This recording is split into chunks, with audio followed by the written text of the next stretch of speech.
Hello guys, ഇന്ന് ഞാനിവിടെ share ചെയ്യുന്നത് AWSൽ ബില്ലിംഗ് ബഡ്ജറ്റ് എങ്ങനെ ക്രിയേറ്റ് ചെയ്യാമെന്നാണ്.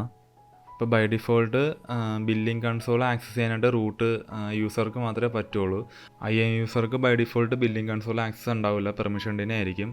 അതേപോലെ നമ്മൾ ബഡ്ജറ്റ് ക്രിയേറ്റ് ചെയ്യുന്നത് നമുക്ക് ഒരു മന്തിൽ ഇത്ര ബഡ്ജറ്റ് യൂസ് ചെയ്യണം എന്നുള്ളൊരു ലിമിറ്റേഷൻ വെക്കാൻ വേണ്ടിയാണ്. അതേപോലെ നമ്മൾ ഒരു ഇത്ര % എത്തിക്കഴിഞ്ഞാൽ അലർട്ട് ചെയ്യണം, അങ്ങനെയുള്ള കാര്യങ്ങൾ സെറ്റ് ചെയ്യാൻ വേണ്ടിയാണ് മെയിനായിട്ട് യൂസ് ചെയ്യുന്നത്. അപ്പോൾ ഞാനിപ്പോൾ നിൽക്കുന്നത് AWSൻ്റെ കൺസോളിലാണ്. അതേപോലെ റൂട്ട് യൂസറായിട്ടാണ് ലോഗിൻ ചെയ്തിരിക്കുന്നത്, ഓഹിയോ റീജിയനിലാണ്. അപ്പോൾ നമുക്ക് ബില്ലിംഗ് ഡാഷ്ബോർഡിലേക്ക് പോകും. ഒന്നിൽ സെർച്ച് ടാബിൽ പോയിട്ട് ബില്ലിംഗ് ടൈപ്പ് ചെയ്യുക, അല്ലെങ്കിൽ യൂസറിൻ്റെ അവിടെ ക്ലിക്ക് ചെയ്തതിന് ശേഷം ബില്ലിംഗ് ഡാഷ്ബോർഡിൽ നിന്ന് ഇതിൽ ക്ലിക്ക് ചെയ്യുക. അപ്പോൾ നേരെ ബില്ലിംഗ് ഡാഷ്ബോർഡിൽ എത്തും. ഇതാണ് എൻ്റെ ബില്ലിംഗ് ഡാഷ്ബോർഡ് മെയിൻ പേജ്. അപ്പോൾ എൻ്റെ യൂസർ എത്ര യൂസേജ് ആയി നമുക്ക് ഇവിടെ കാണാനായിട്ട് പറ്റും. ലെഫ്റ്റ് സൈഡ് ബഡ്ജറ്റ് എന്ന് പറഞ്ഞൊരു ടാബ് ഉണ്ട്, അതിൽ ക്ലിക്ക് ചെയ്ത് കഴിഞ്ഞാൽ ബഡ്ജറ്റിൻ്റെ സെക്ഷനിലേക്കാണ് പോകുന്നത്. അപ്പോൾ ഇതാണ് ബഡ്ജറ്റിൻ്റെ സെക്ഷൻ. നമുക്കിവിടെ നിന്ന് ക്രിയേറ്റ് ബഡ്ജറ്റ് കൊടുക്കാം. അപ്പോൾ അതിന് മുന്നേ നമുക്ക് ഒരു IAM യൂസർക്ക് പെർമിഷൻ കൊടുത്തിട്ടുണ്ടോ എന്ന് ജസ്റ്റ് ഒന്ന് ചെക്ക് ചെയ്യാം. അപ്പോൾ ഞാൻ ജസ്റ്റ് ടോപ്പിൽ യൂസറിനെ അവിടെ ക്ലിക്ക് ചെയ്തിട്ട് അക്കൗണ്ട് സെറ്റിങ്സിൽ പോവുക. ഞാൻ വേറെ ടാബ് എടുത്തിട്ടുണ്ട്. അപ്പോൾ ഇത് അക്കൗണ്ട് സെറ്റിങ്സിൻ്റെ ടാബാണ്. താഴത്തേക്ക് സ്ക്രോൾ ചെയ്തുമ്പോൾ അവിടെ ഒരു ഓപ്ഷൻ ഉണ്ട്, IAM user and role access to billing information. ഇതിവിടെ എഡിറ്റ് ചെയ്തിട്ട് പെർമിഷൻ ഗ്രാൻഡ് ചെയ്ത് കഴിഞ്ഞാൽ IAM യൂസർക്ക് നമുക്ക് ഒരു യൂസറെ ക്രിയേറ്റ് ചെയ്തിട്ട് അതിനകത്തേക്ക് ബില്ലിംഗ് പെർമിഷൻ ആഡ് ചെയ്ത് കൊടുക്കാം. ഞാനിപ്പോൾ ചെയ്യുന്നില്ല, ഞാനിപ്പോൾ റൂട്ട് യൂസർ വെച്ചിട്ട് തന്നെ ക്രിയേറ്റ് ചെയ്യണം. നിങ്ങൾക്ക് IAM യൂസർ ലെവൽ ആക്സസ് ചെയ്യണമെന്നുണ്ടെങ്കിൽ ഇതുപോലെ ചെയ്താൽ മതി. ഞാനിപ്പോൾ ക്യാൻസൽ ചെയ്യുവാണ്. അപ്പോൾ ഞാൻ നേരെ ബില്ലിംഗ് ബഡ്ജറ്റ് സെക്ഷനിൽ തന്നെ വന്നു, ക്രിയേറ്റ് ബഡ്ജറ്റ് കൊടുത്തു. അപ്പോൾ ഇവിടെ കോസ്റ്റ് ബഡ്ജറ്റ് റെക്കമെൻഡേഷൻ സെലക്ട് ചെയ്യുക, എന്നിട്ട് നെക്സ്റ്റ് അടിക്കുക.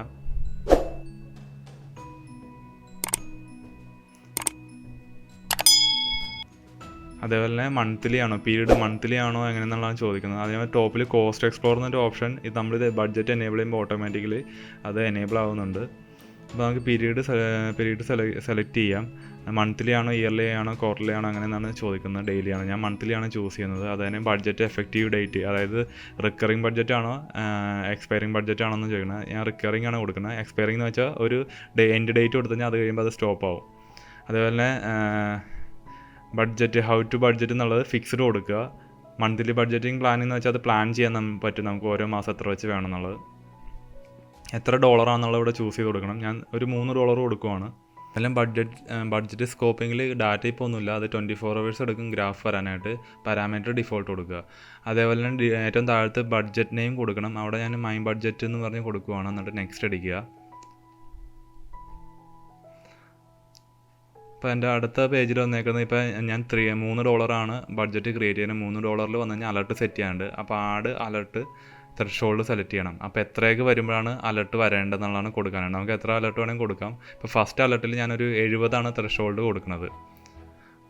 അതായത് ഞാൻ കൊടുത്തത് % ആണ്. ആക്ച്വൽ എമൗണ്ട് 3 അതിൻ്റെ 70% എത്തി തന്നെ അലർട്ട് ചെയ്യണമെന്നാണ് പറയുന്നത്. താഴത്ത് കാണിച്ചിട്ടുണ്ട് 70% എത്ര $2.10 എത്തിക്കഴിഞ്ഞാൽ അലർട്ട് ചെയ്യാനാണ്. അപ്പോൾ ഞാൻ അവിടെ മെയിൽ അഡ്രസ്സ് പറഞ്ഞു കൊടുക്കണം, നോട്ടിഫൈഡ് അവിടെ.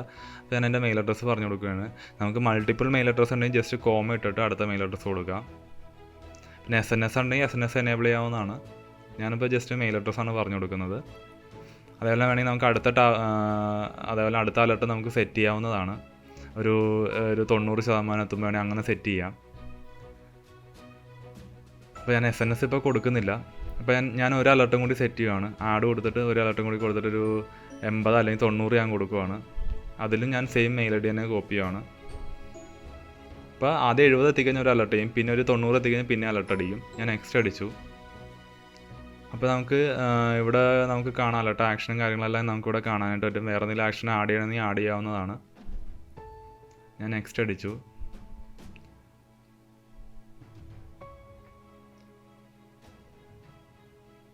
അടുത്തത് റിവ്യൂ ചെയ്തതിന് ശേഷം ക്രിയേറ്റ് ചെയ്യുക. അപ്പോൾ ഇവിടെ നമുക്ക് എന്തെങ്കിലും ചേഞ്ചസ് വരുത്താണെങ്കിൽ നമുക്കിവിടെ ചേഞ്ച് ചെയ്യാം. സ്റ്റാർട്ട് ഡേറ്റ് എന്ന് പറയുന്നത് ജൂലൈയിലാണ് ഞാൻ ക്രിയേറ്റ് ചെയ്തത്. അപ്പോൾ ജൂലൈ തൊട്ട് വരും.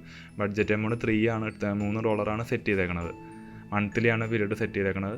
അപ്പോൾ $3 മേലെ വന്നു കഴിഞ്ഞാൽ അലർട്ട് ചെയ്യും. അതായത് ആ ത്രെഷോൾഡ് എത്രയാണോ പറഞ്ഞു കൊടുക്കുന്നത് അതനുസരിച്ചിട്ട് അലർട്ട് വരും. അപ്പോൾ ഇനി ക്രിയേറ്റ് ചെയ്യാൻ 2 അലർട്ടാണ് ഞാൻ സെറ്റ് ചെയ്തിരിക്കുന്നത്, 70% 90%. ഞാൻ ക്രിയേറ്റ് കൊടുത്തു.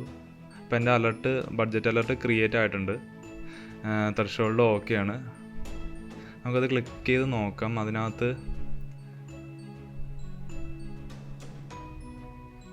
അതേപോലെ താഴത്തേക്ക് നമുക്ക് വേണമെങ്കിൽ ഡിലീറ്റ് ചെയ്യാൻ എഡിറ്റ് ചെയ്യണം, ഇവിടെ നിന്ന് എഡിറ്റ് ചെയ്യാവുന്നതാണ്. കോസ്റ്റ് ബഡ്ജറ്റ് എല്ലാം കാണിച്ചിട്ടുണ്ട്, ഫോർകാസ്റ്റ് വൈസ് ബഡ്ജറ്റ് എല്ലാം അവിടെ പറഞ്ഞിട്ടുണ്ട്. നമുക്ക് ഹിസ്റ്ററി ഇപ്പോൾ ഒന്നും വന്നിട്ടില്ല, 24 hours എടുക്കും അത് വരാനായിട്ട്. അപ്പോൾ അതിനുള്ളിൽ വരുമെന്നാണ് അവർ ഡോക്യുമെൻറ്റേഷനിൽ പറയുന്നത്. എനിക്കതിന് മുന്നേ കിട്ടിയിട്ടുണ്ട്, 5-6 മണിക്കൂറിനുള്ളിൽ എൻ്റെ അപ്ഡേറ്റ് ആയിട്ടുണ്ട്.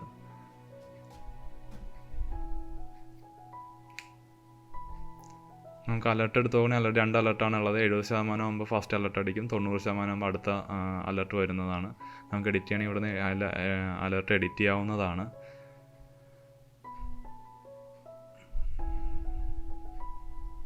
പിന്നെ അതേപോലെ നമുക്ക് ഡൗൺലോഡ് ചെയ്യാം, റിപ്പോർട്ടൊക്കെ വേണമെങ്കിൽ CSV ഫോർമാറ്റിൽ ഡൗൺലോഡ് ചെയ്തെടുക്കാവുന്നതാണ്.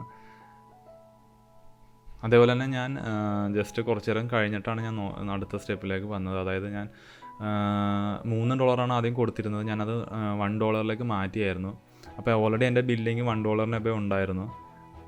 അപ്പോൾ ഞാനിപ്പോൾ ചേഞ്ച് ചെയ്തിട്ടുണ്ട്, ബഡ്ജറ്റിൽ ബഡ്ജറ്റ് എമൗണ്ട് 1 ആക്കിയിട്ടുണ്ട്. ആ സെയിം ടൈമിൽ എനിക്ക് ബഡ്ജറ്റ് അലർട്ട് അടിച്ചിട്ടുണ്ട്. നമുക്ക് മുകളിൽ കാണാം അലർട്ട് വന്നേക്കണത്. റൈറ്റ് സൈഡ് അലർട്ടിൽ എക്സീഡഡ് എന്ന് പറഞ്ഞ് 2 ഓപ്ഷൻ വന്നിട്ടുണ്ട്. അതിൽ ക്ലിക്ക് ചെയ്ത് കഴിഞ്ഞാൽ അലർട്ട് 1-ൻ്റെയും അലർട്ട് 2-ൻ്റെയും മെയിൽ വന്നിട്ടുണ്ടാവും. അപ്പോൾ നമുക്കൊന്ന് മെയിലൊന്ന് ചെക്ക് ചെയ്ത് നോക്കാം. അപ്പോൾ എമൗണ്ട് എക്സീഡഡ് ആയിട്ടുണ്ടെന്നാണ് പറയുന്നത്. നമുക്ക് ജസ്റ്റ് മെയിൽ നോക്കാം. അപ്പോൾ ഞാൻ മെയിൽ ഓപ്പൺ ചെയ്ത് കഴിഞ്ഞപ്പോൾ എനിക്ക് 70% ഒരു മെയിലും വന്നിട്ടുണ്ട്.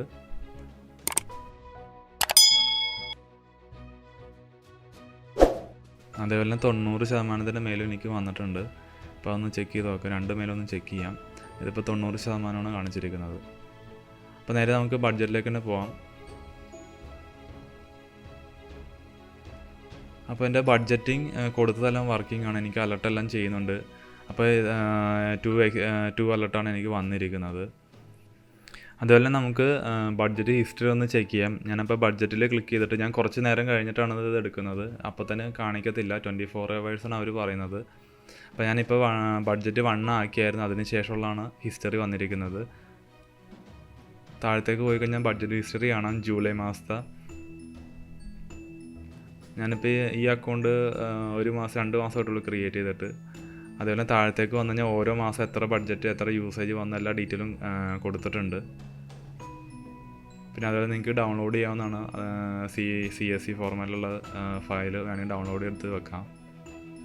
ഡിലീറ്റ് ചെയ്യണമെങ്കിൽ ഡിലീറ്റ് ചെയ്യാം, എഡിറ്റ് ചെയ്യണമെങ്കിൽ എഡിറ്റ് ചെയ്യാവുന്നതാണ്. നിങ്ങൾക്കിപ്പോൾ ബഡ്ജറ്റ് കൂട്ടി കൊടുക്കാം, കുഴപ്പമില്ല. ഇപ്പോൾ ഓൾറെഡി എക്സീഡ് ആയി, പിന്നെ നമുക്കൊരു 3-ൽ നിന്ന് ഒരു 10 ആക്കണം എന്നുണ്ടെങ്കിൽ 10 ആക്കി കൊടുക്കാവുന്നതാണ്. എന്നിട്ട് സേവ് ചെയ്താൽ മതി. അപ്പോൾ നിങ്ങൾക്ക് ഈ വീഡിയോ യൂസ്ഫുൾ ആയെന്ന് കരുതുന്നു. ഇഷ്ടപ്പെട്ടെങ്കിൽ ലൈക്ക് ചെയ്യുക. അതുപോലെ ഒരുപാട് വീഡിയോ ഞാൻ ചെയ്യാൻ പ്ലാൻ ഉണ്ട്. അതുപോലെ പുതിയ വീഡിയോൻ്റെ നോട്ടിഫിക്കേഷൻ കിട്ടാനായിട്ട് സബ്സ്ക്രൈബ് ചെയ്യുക.